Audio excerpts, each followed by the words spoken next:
তো হে ভিউয়ার্স, আমি আবার চলে আসলাম নতুন একটা রেসিপি নিয়ে তোমাদের জন্য। মাংস দিয়ে পেঁপে দিয়ে ঝোল।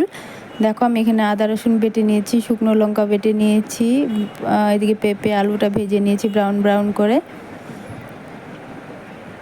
দেখো দেখতেই পাচ্ছ, কড়াইটা গরম বসিয়ে দিলাম।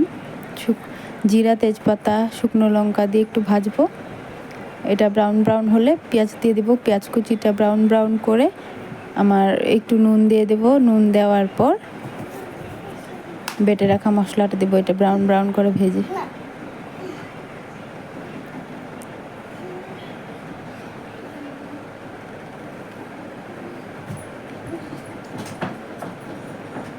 দেখো আমার এটা ভাজা হয়ে গেল। একটু নুন একটু হলুদ গুঁড়ো দিয়ে দিব।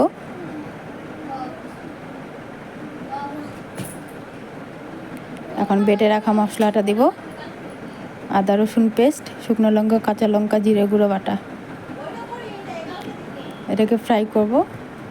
একটু বেটে রাখা মশলার বাটিটা ধুয়ে জল দিয়ে একটু আর হতে দেবো মশলাটা। একটু নুন দিয়ে দিব পরিমাণ মতো।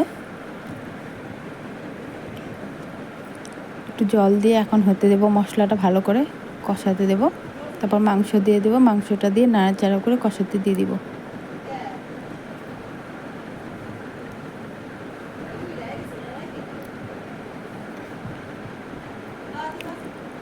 উল্টা পাল্টা করে নাড়াচাড়া করে মাংসটা একটু ঢাকনা চাপিয়ে দেবো।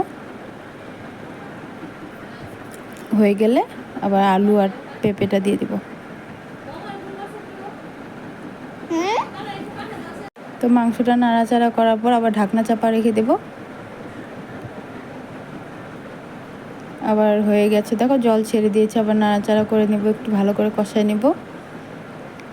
কষায় নেওয়ার পর একটু নুন দিয়ে দেবো, আবার পরিমাণ মতন স্বাদ মতন। একটু গরম জল ছিল, এটা এখানে ঢেলে দিলাম ঝোলের জন্য। ঝোল দিয়ে দিলাম, ঝোলটা হবে এখন। দেখো হয়ে গেল, একটু ফুটতে দিয়ে দিব। আলু পেঁপে দিয়ে মুরগি মাংসের ঝোল খুবই সুস্বাদু হয় খেতে, দারুণ লাগে, অসাধারণ। তোমরা ঘরে ট্রাই করতে পারো। আমার রেসিপি যদি তোমাদেরকে ভালো লেগে থাকে তো লাইক শেয়ার কমেন্ট করে দিও। আর আজকের মতো বাই বাই।